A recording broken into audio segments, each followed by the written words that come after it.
Does your life produce good fruit? In Matthew chapter 12, Jesus takes on the religious leaders, and the issue is the Sabbath.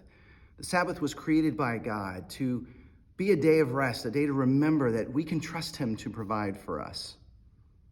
But the religious leaders had added all sorts of rules to it. And so even when Jesus was picking grain with his disciples or healing someone, he was going against their rules of the Sabbath.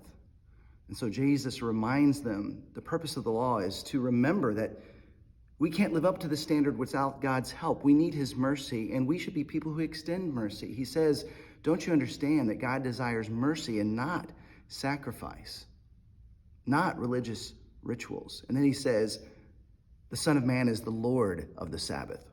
Boom, drop the mic. He has authority in these matters.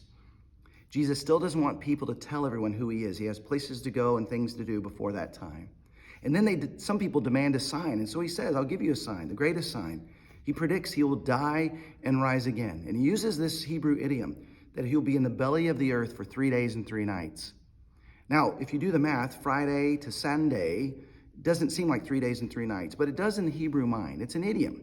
Just like we might say someone who's born at 11:59 p.m. on January 7th, we don't say they were born on January 8th minus 1 minute. They get all of January 7th as their birthday.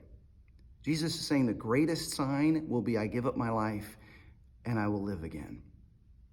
And he talks about good fruit and bad fruit. Are we the type that look for God's mercy and extend mercy? Are we looking for the religious rules to be met and that standard, and we judge people when they don't? What kind of good fruit does God want us to provide and produce today?